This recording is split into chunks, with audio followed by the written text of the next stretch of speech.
नमस्कार मित्रांनो, सुस्वागतम. घरोघरी मातीच्या चुली या मालिकेच्या आजच्या भागामध्ये अगदी मनपूर्वक मी तुमचं स्वागत करते. आजच्या भागामध्ये आता ऋषिकेश जानकीजवळ बसलेला आहे. सारखा आता जानकी गेलेली आहे असं त्यांना वाटतं, परंतु आता आपली जानकी मात्र जिवंत होणार आहे. ऋषिकेशला मात्र आत्तापर्यंत जानकीसोबत घालवलेला एक प्रत्येक क्षण आठवतो आणि तसतसे तिच्या आठवणी येऊन त्याच्या डोळ्यामध्ये पाणी येत आहे. तो खूप रडत आहे. ऋषिकेश आज मात्र या मृत्यूने मात्र पूर्णपणे तुटून गेलेला आहे, परंतु दैवाचा एक खूप मोठा असा चमत्कार होणार आहे. तर मित्रांनो, आता आपली जानकी ही खरंच आता जिवंत होणार आहे. तर त्यानंतर मात्र आता इकडे सारंग अगदी रागाने त्या मायेला फोन करतो, परंतु माया फोन काही उचलत नाही. सारंगला आता खूप राग येतो. माया फोन उचला, परंतु आता मात्र माया काही फोन उचलत नाही, म्हणून सारंग रागाने इतका राग करतो, आता नाही सोडणार, आता मी तुम्हाला शिक्षा देणार म्हणजे देणारच. त्यानंतर मात्र आता सारंग लगेच तिला व्हॉइस नोट मेसेज करून पाठवतो. आता सारंग त्यामध्ये असं इतकं भडकून बोललेला आहे की आमच्या वहिनीला तू आमच्यापासून हिरावून घेतलं, आता मी माझ्या ओवीला मिळवण्यासाठी अगदी अख्ख्या उमुळशीला आग लावेल आणि तुझा बदला घेणार म्हणजे घेणारच, मी तुला नाही सोडणार. तू कुठेही लपून बस, परंतु तुला मी शोधून काढेलच. आमच्या नात्यांशी तू खेळते ना, आणि जर तू हा खेळ नाही थांबवलास तर तुझ्या आयुष्याचा खेळ मी करणार आहे, हे लक्षात ठेव. आणि सारंग मात्र आता भडकून तिला तो मेसेज पाठवून देतो. त्यानंतर आता इकडे ओवी मात्र अगदी रागावून बाकावर बसलेली आहेत आणि मायाला असं वाटतं की आता ह्या ओवीला कसा तिचा राग शांत करायचा. ती तर रुसून गाल फुगून बसलेली आहे. मायाला मात्र आता समोर त्या रूममध्ये एक आता बाहुली दिसते आणि बाहुली बघितल्यानंतर माया आता खुश होते, म्हणजे ओवीला कसं खुश करायचं हे तिला समजते. आता ती डॉल घेते आणि आता ती ओवीला म्हणते की ओवी, तू एकदा म्हणाली होतीस की तुला डॉल फार आवडते, मग बघ ना ही डॉल घे. आणि ती डॉल घेऊन ती ओवीला द्यायला सुरुवात करते, परंतु ओवी मात्र रागाने तिच्याकडे बघत असते आणि बघ ना मी तुझ्यासाठी काय आणलेलं आहे. त्यावरती आता ओवी रागाने तिच्याकडे पाहत म्हणते, मला डॉल वगैरे काही नको, मला फक्त माझी आई हवी आहे. त्यावरती आता माया नाटक करत म्हणते की ठीक आहे, आता तू एक काम कर, तुझ्यासाठी सरप्राईज आहे. आणि आपले दोन्ही हाताच्या मुठी बांधून ती मात्र ओवी समोर धरते आणि म्हणते की बघूयात आपण कोण जिंकत आहे ते. तेव्हा आता ओवी ऐकायला तयार नसते. ओवी म्हणते की हे बघ, मला काही झालं तरी आईकडे घेऊन चल आणि मग आपण हा गेम खेळूयात. म्हणून ओवी मात्र आता रागाने दुसरीकडे जाऊन बसते. आता त्या ओवीला इतका राग आलेला आहे, मायाशी एकही शब्द ती बोलायला तयार नसते. तेव्हा मात्र आता माया ही मनात अगदी विचार करत आहे की ओवी मात्र जानकीला खूप मिस करत आहे. मी आता त्या दोघींना एकमेकींपासून तोडण्याचा इतका प्रयत्न केला, ओवीच्या मनामध्ये इतकं सर्व काही भरलं, तरी सुद्धा ओवी तिला विसरायला तयार नाही. ती मात्र त्या जानकीपासून का तुटत नसेल. त्यामुळे आता ह्या ओवीच्या रागावरून मला समजतं, कारण ओवी फार दिवस माझ्या कंट्रोलमध्ये नाही राहू शकत. त्यामुळे आता फक्त ओवी एकाच गोष्टीने शांत होऊ शकते, असं काहीतरी प्लॅन तिच्या डोक्यामध्ये येतो. ती लगेच आपला मोबाईल घेऊन लगेच आपल्या मोबाईलमधील ती जानकीचा आणि ओवीचा एकत्र फोटो आहे, तर तो फोटो मुद्दाम अगदी पाहत असते आणि तो फोटो बघितल्यानंतर ओवी धावतच येते आणि म्हणते की माया मावशी प्लीज, अगं माझ्या आईचा आणि माझा फोटो मला दाखव. तेव्हा आता माया म्हणते की हो दाखवते ना. तेव्हा आता ओवी आता जेव्हा तो फोटो पाहते तिला खूप आनंद होतो आणि माया आता अगदी खुश होत ओवीकडे पाहत असते. ओवी तो फोटो बघून खूप खुश होते आणि आपल्या आईचा चेहरा ती पाहत असते. माया म्हणते खरंच तुमच्या दोघींचा किती गोड असा फोटो आहे ना. ओवी म्हणते की हो ना. तर माया आता अगदी हसत असते. तर ओवी विचारते की माया मावशी, अगं मी आणि आई या फोटोसारखं एकत्र कधी येणार आहोत ग. आणि माया आता म्हणते की हो लवकरच येणार आहात. मला एक गोष्ट सांग बरं, जेव्हा तू स्कूलला जात असते त्यावेळेस मात्र तू 5-6 तास मात्र बाहेरच असते. तेव्हा ओवी हो असं म्हणते. तर आता माया विचारते की तेव्हा तू आता आईला मिस करतेस का. ओवी म्हणते की हो खरंच मी आईला खूपच मिस करते. तेव्हा माया विचारते की हे बघ, जेव्हा आता शाळा सुटते तेव्हा आई तुला घ्यायला येते त्यावेळेस तू काय करतेस बरं. तेव्हा ओवी खुश होत सांगते की मी तिच्याकडे धावत जाते आणि तिला घट्ट मिठी मारून तिला आता एक किस देते आणि मस्त एकमेकी बरोबर खुश असतो. आणि त्यानंतर मी तिला आता सांगते सुद्धा की मी तिला खूप मिस केलं म्हणून. तेव्हा आता लगेच माया खुशच म्हणते की म्हणजे हे बघ, लॉंग जो काही डिस्टन्स आहे तर तो चांगला असतो की नाही. त्यावरती आता ओवी म्हणते की हो हे ठीक आहे, पण माया मावशी अगं इतके दिवस झाले मी आईला खरंच भेटले नाही, खूपच दिवस झालेत आणि ती मला दिसली सुद्धा होती, परंतु ती माझ्याशी बोलली नाही. तेव्हा आता माया बरोबर ओवीला अगदी खुश करते आणि म्हणते की हे बघ, अगं तू आता लवकरच भेटणार आहे तुझ्या आईला, फार दिवस नाही तुला वाट बघावी लागणार, तो दिवस लवकरच जवळ आलेला आहे. त्यामुळे आता जशी फोटोमध्ये तू आईला अगदी भेटलेली आहे ना, अगदी तशी आणि तसंच तुम्ही दोघेही हॅपी असणार आहात फॉर एव्हर साठी. तेव्हा आता ओवी खुश होते. ओवी म्हणते की खरंच का माया मावशी? माया म्हणते की हो खरंच ना. आणि माया परत तिला शांतपणे विचारते की अगं मी तुला ढकललं होतं, त्यावेळेस तुला फार लागलं का ग? तेव्हा आता माया ओवी असं म्हणते की खूप नाही पण थोडंसं तर लागलं. माया आता विचारते की कुठे लागलं? आता ओवी आपल्या हाताला दाखवते. आता माया लगेच म्हणते की बापरे आणि सॉरी बर का. तेव्हा आता परत माया आता नाटक करायला सुरुवात करते, कारण ओवीला कसं शांत ठेवायचं यासाठी तिचे प्लॅनिंग सुरूच असतात. आता म्हणते की हे बघ अगं ओवी, मला इथे खरंच खूप टेन्शन आलेलं आहे. ओवी विचारते की कसलं टेन्शन माया मावशी? आणि आता माया म्हणते की अगं इथे फ्रीज वगैरे काही नाही, त्यामुळे आता इतके सारे चॉकलेट आणलेले आहे आणि ते मात्र आता कसे राहणार, त्यामुळे आता हे चॉकलेट आहे ना खूप सारे, ते फेकून द्यावे लागतील आणि केव्हा ना ते मिल्ट सुद्धा झाले असतील, मी तिला टाकूनच देते. आता माया मुद्दाम ओवी हे चॉकलेट मागणार तिला माहिती असतं, म्हणून ओवी लगेच म्हणते की माया मावशी अगं ते चॉकलेट टाकून कशाला देते, त्यापेक्षा मी खाते. आणि माया मात्र ते 2-2 चॉकलेट घेऊन येते. तर ओवी ते चॉकलेट घेत म्हणते की थँक्यू माया मावशी, तू मला 2-2 चॉकलेट दिले. तर आता माया म्हणते की खा आता. तर ओवी हो असं म्हणते. माया पुन्हा विचारते की राग गेला ना तुझा? त्यावरती ओवी खुशच हो असं म्हणते आणि थोडं थोडं असं सुद्धा म्हणते. माया आता जोरजोराने हसते. त्यानंतर आता ओवी चॉकलेट खात आहे. तर माया विचारते की आपण एक काम करू, आईला फोन करूया. तू आईला हे विचार की आई बरी आहे का. मायेला नेमकं आता हे शोधून काढायचं आहे की जानकीच्या पोटामध्ये चाकू खुपसलेला आहे, मग ती आहे किंवा नाही हे शोधण्यासाठी तिने हा फोन केलेला आहे. तर आता ओवी तर खुश होऊनच म्हणते की हो ना माया मावशी चालेल, तू लगेच फोन कर. त्यावरती माया विचारते की पण तू आईशी खरं बोलशील का? आता ओवी म्हणते की हो नक्कीच मी बोलेल. आणि आता माया म्हणते की ठीक आहे चालेल, तू लगेच आता तोपर्यंत चॉकलेट खा. ओवी चॉकलेट खायला सुरुवात करते. त्यानंतर मात्र ऋषिकेश हा जानकी जवळ बसलेला आहे आणि तो सारखा जानकीकडे पाहत आहे. जानकी मात्र आता काही म्हणजे रिस्पॉन्स देत नाहीत. तेव्हा आता घरातील सगळेजण जेव्हा आता ऋषिकेशला हॉस्पिटलला भेटायला येतात आणि जानकीची ती अवस्था बघतात, तर सगळ्यांना एक प्रकारचा खूप मोठा धक्का बसलेला आहे. जानकी आता आपल्याला सगळ्यांना सोडून गेली असं त्या सगळ्यांना वाटत असतं आणि आता सगळेजण खूप रडत आहे. ऋषिकेश घट्ट असे सुमित्राला मिठी मारतो आणि सुमित्रा आणि ऋषिकेश इतके रडत आहे. नाना सुद्धा ढसाढसा रडत आहे. सौमित्र आणि अवंतिका सगळेजण पूर्ण आता रडत आहे. अगदी रणदीप कुटुंब आज मात्र इतकं ढसाढसा रडत आहे. तर तेव्हा आता ऋषिकेश म्हणतो की आई अगं सांग ना काहीतरी, आपल्या जानकीशी बोल ना, आपली जानकी कधी उठेल कधी बोलेल. आता मात्र सुमित्रा अगदी कशीबशी त्याला समजावते आणि प्लीज अरे ऋषिकेश रडू नकोस. सारंग सुद्धा इतकं रडत आहे. तेव्हा मात्र आता म्हणजे नाना रडतच म्हणतात की जानकी माझी जानकी. ऋषिकेश मोठमोठ्याने अगदी हंबरडा फोडत म्हणतो की आई अगं आई तू जानकीला उठवायला सांग ना ग, सांग ना तिला उठवायला. आणि त्याच वेळेस आता सारंगच्या मोबाईलवर ऐश्वर्याचा कॉल येतो, म्हणून आता सारंग लगेच बाहेर बोलायला येतो. तर ऐश्वर्या आता फोन उचलल्यानंतर म्हणते की हे बघा हॅलो सारंग, मी तुम्हाला फोन करायला हवा होता, परंतु इथे घरी खूप मोठा एक प्रॉब्लेम झालेला होता. ते सगळं जाऊन द्या, मला सांगा की ओवी आणि जानकी कशा आहेत.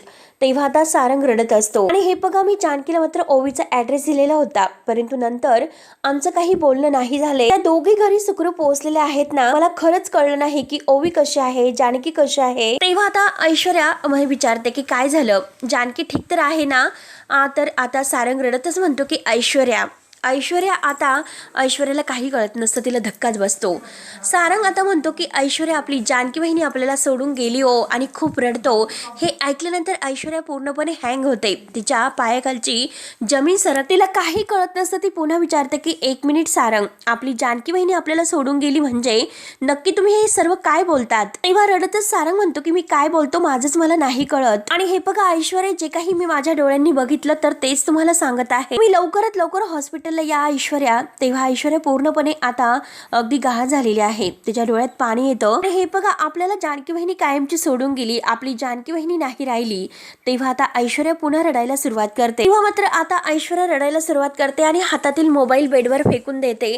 आणि हे कसं शक्य आहे, जानकी सोडून कशी गेली म्हणून ऐश्वर्याचा सुद्धा विश्वास नसतो. ती सुद्धा आता खूप आता जानकीसाठी रडत आहे. तेव्हा मात्र आता ऐश्वर्याला सगळे काही प्रत्येक क्षण आठवतात.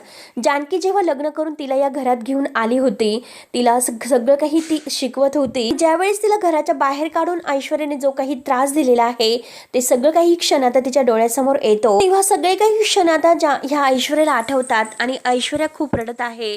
तिला काहीही कळत नाही नक्की काय रिॲक्ट हो आणि काय नाही. आता जानकीसोबत घालवलेले प्रत्येक क्षण तिला आठवतात.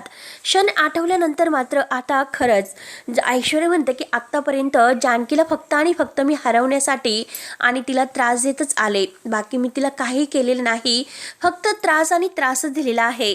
आता जानकीचे सगळं काही अगदी आठवण येत असते. ती बिचारी काय माझ्या पाठीशी राहिली. आता कुठे जानकीला अगदी म्हणजे मी समजलं होतं, आमच्यामध्ये आता कुठे चांगलं झालेलं होतं. आता आम्ही दोघी एकमेकींशी किती छान वागत होतो आणि हे काय होऊन बसलं. म्हणून ऐश्वर्या पूर्णपणे तुटून गेलेली आहे आणि पूर्णपणे ती रडत आहे. तर मायेने मात्र आमच्या जानकीला आमच्यापासून हिरावून घेतलं. शेवटी तिने तिला आमच्यापासून दूरच केलं. परंतु आता बास, आता बायाचा डाव बाज झाला. जितका तिने आम्हाला त्रास द्यायचा होता तो दिलेला आहे, पण आता यापुढे नाही, यापुढे मी तिला नाही सोडणार. ऐश्वर्या आता खूप भडकलेली आहे आणि भडकून म्हणते की आता या क्षणाला मात्र मी जानकीची शपथ घेऊन सांगते, ऐश्वर्या मात्र आता तुला नाही सोडणार. म्हणून आता ऐश्वर्या इतकी भडकलेली आहे. त्यानंतर आता इकडे हॉस्पिटलला ऋषिकेश मात्र खूप रडत आहे. तो म्हणतो की जानकी उठ ना. अगं जानकी, आज मात्र कधीही मी इतका हारलो नव्हतो, आज मात्र इतका हादरलो. जानकी हे बघ, अगं आपल्या ओवीसाठी मात्र तुझा जीव तिळतिळ तुटत होता. शेवटपर्यंत मात्र मी आपल्या ओवीला तुझ्यापर्यंत नाही आणू शकलो. आता ऋषिकेश प्रत्येक तिच्या आठवणी आठवतो आणि म्हणतो की जानकी, तू मला म्हणाली होतीस की अगं तुला ओवीला घट्ट मिठी मारायची होती, पण त्या अगोदरच आणि तो आता खूप रडतोय.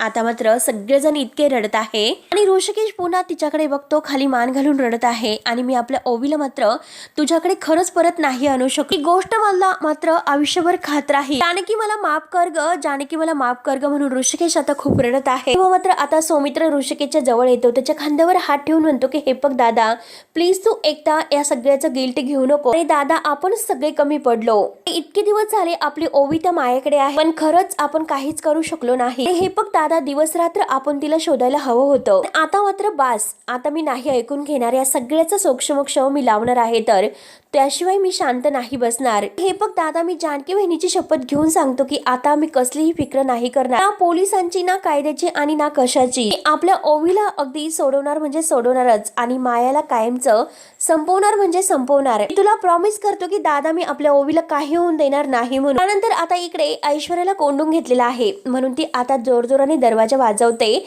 डॅडा प्लीज दार उघडा. अगदी लाथेने ते दरवाजा अगदी जोरजोराने वाजवत असते. ऐश्वर्याला माहिती असते की आता दार असं नाही उघडलं जाणार, त्यासाठी मलाच काहीतरी करावं लागेल. म्हणून ऐश्वर्या आता खूपच भडकलेली आहे. कावेरी काकू मात्र घाईने आता दरवाजा उघडायला येतात, परंतु सयाजीराव अगदी कावेरी काकूंना बाजूला ढकलून देतो. तेव्हा कावेरी काकू रडतच आता ह्या सयाजीला ओरडतात की असा आडमुठेपणा का करतास? पोर आपली दार वाजवते आणि तुम्ही का तिला आतमध्ये कोंडून घेतलंस? का तुम्ही तिच्याशी असं वागतात? कावेरी काकू रडतच हा जाब आता सयाजीला विचारते. ऐश्वर्याच्या कानावर मात्र आता ह्या कावेरी काकूंचा आवाज येतो. हे बघा, आपली पोरगी आहे ती, तुम्ही तिला अगदी कोंडून ठेवलं, याचा मला त्रास होतोय. म्हणून कावेरी काकू खूप रडतच आता सयाजीच्या विनवण्या करत आहे. तेव्हा ऐश्वर्या दरवाजा वाजवते आणि म्हणते की मॉम दार उघड. तेव्हा कावेरी काकू दरवाजा पुन्हा उघडायला जातात, तर सयाजी तिच्यावर जोरात ओरडतो आणि तिला ढकलतो. तेव्हा मात्र आता ऐश्वर्या आतमधून ओरडत असते. आता हा सयाजी कावेरी काकू जोरजोराने ओरडत असतो. तेव्हा आता ऐश्वर्या आतमधून म्हणते की मॉम दार उघड प्लीज, डॅड दार उघडा, नाहीतर मी माझ्या जीवाचं काहीतरी बरं वाईट करून घेईन. जोरात आता ऐशू दार अगदी जोरात वाजवते आणि ओरडते की दार उघडा म्हणून. तेव्हा कावेरी काकू म्हणतात की नको नको ऐशू, असं काही करू नको. आणि सयाजीला म्हणते की हो दार उघडा तुम्ही, आपली पोरगी हट्टी आहे, उगाच काहीतरी ती करून बसायची. पोरीच्या जीवापेक्षा तुमचा अहंकार मोठा आहे का? तेव्हा आता तरी सुद्धा सयाजीराव ऐकायला तयार नसतो. सयाजी म्हणतो की एकदा सांगितलं ना, आवाज खाली, दार उघडणार नाही म्हणून, आणि आवाज कमी करून बोलवायचं. तर कावेरी काकू आता घाबरत नसतात. कावेरी काकू म्हणतात की आवाज खाली होणार नाही. आजपर्यंत मात्र तुम्ही सगळे निर्णय स्वतः घेत आलात आणि एक बायको म्हणून ते सर्व काही मी सहन सुद्धा करत आले आणि आता एक आई म्हणून मी काय करते हे बघतच राहा तुम्ही. तेव्हा आता कावेरी काकू सयाजीला ढकलून देतात आणि दरवाजा उघडायला येतात. दरवाजा त्या उघडत असतात तर सयाजी त्यांना अगदी रागरागाने बाजूला ढकलत असतो, पण तरी सुद्धा कावेरी काकू काही ऐकत नाही आणि शेवटी दार उघडतातच. सयाजी जोरात ओरडतो की तुझी हिंमतच कशी झाली दार उघडण्याची, आणि तेवढ्यात ऐश्वर्या बाहेर येते आणि ऐश्वर्या बाहेर येऊन मात्र सयाजीकडे रागाने डोळे मोठे करून बघत आहे आणि सयाजीला धमकावत म्हणते की माझ्या आईवर आवाज चढवायचा नाही. आजपर्यंत मी तुमच्या सांगण्यावरून माझ्या मॉमला चुकीचं ठरवत होते, खरं तर ती चुकीची नाही तर खरं तर चुकीचे तुम्ही आहात. तेव्हा आता सयाजी जोरात ओरडतो. सयाजी म्हणतो की तोंडावर ताबा ठेव ऐशू. तेव्हा ऐश्वर्या घाबरत नसते. ऐश्वर्या म्हणते की नाही ठेवणार आणि आता मात्र तुमचा हा जो काही कंट्रोल आहे तो सुटला असं समजा. तुमच्या ऑर्डर मात्र फॉलो करण्यासाठी तुमच्या हाताखालची गुलाम नाही हे लक्षात ठेवा आणि आता सुद्धा मला जेथे जायचं आहे तर ते मी तेथे जाणार आणि जे मला करायचं आहे ना ते मी करून दाखवणार. ती काही झालं तरी तुम्ही आता आम्हाला नाही अडवू शकत. त्यानंतर आता इकडे हॉस्पिटलला मात्र सुमित्रा रडतच सौमित्रेला म्हणते की अरे आपण आपल्या ओवीला शोधू, परंतु ओवी घरी आल्यानंतर आपण तिला काय सांगायचं. जेव्हा ती घरभर आई आई म्हणून आईला शोधेल तेव्हा तिला कसं सामोरं जायचं रे. तेव्हा आता नाना रडतच म्हणतात की हे बघ अगोदर ओवीचा जीव धोक्यात आहे, तिला परत आणण्यासाठी आपल्याला काहीतरी करावे लागेल आणि हे बघा दिवस रात्र आपण एक करूयात, परंतु काही झालं तरी आपल्या ओवीला परत आणूयात, कारण जानकीचा जीव अजूनपर्यंत ओवीमध्ये अडकलेला असेल. ओवीची आणि जानकीची शेवटची भेट सुद्धा नाही झालेली म्हणून सगळेजण आता खूप रडतात. ओवीला मात्र तिच्या आईचा शेवटचा निरोप देता येईल असं काहीतरी करा रे करा म्हणून नाना खूप रडतात. त्यानंतर आता इकडे सयाजीराव ऐश्वर्याला धमकावतो की तू घराच्या बाहेर पाऊल तरी टाकून दाखव. तेव्हा ऐश्वर्या म्हणते की नक्कीच नक्कीच दाखवेल, की एकदा नाही तर 1000 वेळेस मी तुम्हाला पाऊल टाकून दाखवेल आणि आता काही झाले तरी शेवटी मी जाणारच, मी तुम्हाला नाही घाबरणार. तुमच्यामुळे आज जे काही झालेलं आहे तर ते व्हायला नको होतं. कावेरी काकू धक्क्याने विचारतात की ऐशू काय झालं. तेव्हा ऐश्वर्या रडतच म्हणते की मॉम जानकी या जगात नाही म्हणून. तेव्हा आता हे ऐकल्यानंतर कावेरी काकूंना धक्काच बसतो, त्यांच्या डोळ्यात पाणी येते आणि त्या धक्क्यानेच ऐश्वर्याला विचारतात की ऐशू तू हे सर्व काय बोलते. सयाजीला काही फरक नसतो. ऐश्वर्या म्हणते की हो हे खरं आहे की जानकी आपल्या सगळ्यांना सोडून गेली म्हणून. तेव्हा आता लगेच कावेरी काकू खूप रडतात. तेव्हा आता ऐश्वर्या म्हणते की मॉम प्लीज तू शांत हो आणि स्वतःला सावर. तेव्हा आता रागाने ऐश्वर्या सयाजीला म्हणते की बाजूला ह. तरी सुद्धा आता हा सयाजी म्हणतो की जाण्याची काही गरज नाही. तेव्हा आता सयाजी पुन्हा म्हणतो की जानकी गेल्याची जी काही खबर आहे तर ती पक्की नाही. त्यावरती ऐश्वर्या विचारते की खबर पक्की नाही हे कसं तुम्हाला माहिती आहे. जे तेथे कोणीतरी असं आहे की जे तुम्हाला सगळी काही माहिती देत आहे तर की मायाच आहे ना. तेव्हा आता सयाजी कावराबावर होतो, तो काही उत्तर देत नसतो. तर ऐश्वर्या जायला निघते. ऐश्वर्या जायला निघता क्षणी मात्र आता सयाजी तिचा हात धरतो आणि तिला थांबवतो. रागाने मात्र मागे खेचतो. तेव्हा ऐश्वर्या आपला हात आहे सयाजीच्या हातून सोडवण्यासाठी हिसकावत असते. रागाने दात खात म्हणते की तुम्ही कितीही मला अडवण्याचा प्रयत्न केला तरी सुद्धा मी जाणार म्हणजे जाणारच. जानकीसाठी मात्र मी तुमच्या विरोधात एकदा नाही तर 1000 वेळेस जाईल. तेव्हा सयाजी ऐश्वर्याचा हात पकडत विचारतो की काय करशील तू. तुम्ही ती ऐश्वर्या म्हणते की हे बघा तुम्ही त्या मायाला मुळशीच्या बाहेर पळून जाण्यासाठी मायाची मदत करत आहात, हे मी पोलीस स्टेशन मध्ये जाऊन सांगणार आहे. तेव्हा सयाजी लगेच आता खूप घाबरतो आणि लगेच आपला हात बाजूला घेतो. तेव्हा ऐश्वर्या म्हणते की थँक्स खरंच हात सोडल्याबद्दल. कावेरी काकू मात्र आता म्हणजे रडत आहेत आणि रडत असताना मात्र आता ह्या त्यांना म्हणते की हे बघ मॉम तू तुझी काळजी घे मी आलेच म्हणून ऐश्वर्या धावतच निघून जाते. आता मात्र सारंग हा खूप रडत असतो हॉस्पिटलला आणि हॉस्पिटलला रडत असताना त्याच्या मोबाईलवर कॉल येतोय आणि तेव्हा तो कॉल रडतच उचलतो. तेव्हा लगेच आता तिकडून ओवीचा आवाज येतो की आई आई. आता ओवी म्हटल्यानंतर सारंगला धक्काच बसतो. आता तो म्हणतो की ओवी. आता सारंग म्हणून आता दादाकडे फोन देतो. ऋषिकेश धावतच येतो आणि सारंगच्या हातातील मोबाईल हिसकावून तो घेतो. तेव्हा आता ऋषिकेश म्हणतो की ओवी बाळा बोल ना. अगं ओवी बाळा बोल ना. तेव्हा आता ओवी म्हणते की मला आईशी बोलायचं आहे. आई आई बोल ना ग. आता सगळेजण ओवी ओवी करत असतात. सुमित्रा म्हणतो की अगं ओवी तू कुठे आहे आम्हाला सांगू शकशील का. सुमित्रा सुद्धा रडतच म्हणते की ओवी अगं बाळा तू कशी आहेस कुठे आहे. त्यावरती आता ओवी म्हणते की हे बघ सौमित्र काका मला आईशी बोलायचं आहे, प्लीज तुम्ही आईशी बोलून द्या ना मला. आणि आई कुठे आहे. आई अगं बोल ना तू कुठे आहे आई प्लीज. तेव्हा आता सगळ्यांना एक प्रकारचा धक्काच बसतो. सगळेजण मात्र आता अगदी धक्क्याने पाहत असतात की ओवीला उत्तर काय द्यायचं. तेव्हा आता ओवी ही जोरात म्हणते की आई आई मी ओवी बोलते, बोल ना ग तू कुठे आहेस, आई आई. आता हा जो काही आवाज आहे तर तो जानकीच्या कानात घुमत असतो. तर मित्रांनो, एका आता आपल्या मुलीच्या हाकेने एक आई मात्र अगदी सगळं काही सोडून आलेली आहे. अगदी मृत्यूच्या दारातून सुद्धा आपल्या ओवीसाठी ती परत आलेली आहे. इतका मोठा चमत्कार मात्र आता घडलेला आहे. जानकीच्या कानामध्ये हा आवाज आहे तर तो सारखा घुमत आहे. सारखी मात्र आता ती अगदी आई आई करून जे काही ओरडत आहे ना, आता हे जे ओवीला उत्तर काय द्यायचं म्हणून सगळेजण इतके रडत आहे तर आता जानकी खरंच शुद्धीवर येणार आहे. तर आणि तेव्हा मात्र आता खरंच एक चमत्कार होतो. आता ओवी सारखी आई तू बोल ना ग, कुठे आहेस तू, आई बोल ना ग. आणि त्या क्षणी आता अगदी जानकीचे सगळे जे अवयव आहे, आता कान नाक हे सगळेजण आता आई आई असं म्हटल्यानंतर आता लगेच सगळ्यांमध्ये अगदी जीव येतो. आणि आता असा जीव येतो की जानकी लगेच शुद्धीवर येते आणि ओवी असं जोरात ती ओरडणार असते तर सारंगचं लक्ष जातं. सारंग त्याला धक्काच बसतो. सारंग पाहत असतो, म्हणतो होतं की दादा. आणि त्याच वेळेस आता जानकीचे हार्टसुद्धा अगदी चालू झालेले आहे. तर सगळं काही अगदी आता चालू होते. सगळेजण पाहत असतात. एक आनंदाचा धक्का मात्र सगळ्यांना बसलेला आहे. जानकी मात्र इकडे आता शुद्धीवर आलेली आहे आणि तिकडे आता ओवीने हट्ट पकडलेला आहे की जानकीला भेटायला जायचं म्हणून. आता मात्र पुढील भागामध्ये आता ओवी ही मायावर खूपच चिडते आणि मायावर चिडून म्हणते की तुम्हाला फोन लावून दे, नाहीतर माझ्या आईची आणि माझी भेट घडून दे.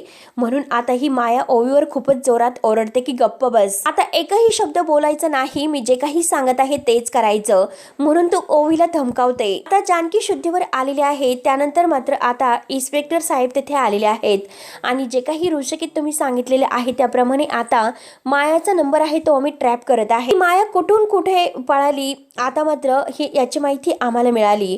तेव्हा आता जानकी मात्र कशीबशी आपलं जखम आवरत म्हणते आम्ही मायेला शोधतो. म्हणून आता किती काही झालं तरी आता माझ्या ओवीला मला अगदी सापडायचे आहे. म्हणून जानकी उठते तर ऐश्वर्या आता जानकीला धरते. नाही जानकी, जानकी म्हणते की नाही ऐश्वर्या, काही झालं तरी माझ्या ओवीला मला शोधायचं आहे. म्हणून आता ऋषिकेश आणि जानकी आपले वेश बदलतात आणि अगदी एका कामवाल्यांचे वेश घेऊन मात्र मी जानकी आपल्या ओवीला सापडायला येते. तेव्हा आता मित्रांनो, पुढे नक्की काय होणार आहे बघण्यासाठी आपल्या चॅनलला नक्की सबस्क्राईब करत राहा. धन्यवाद.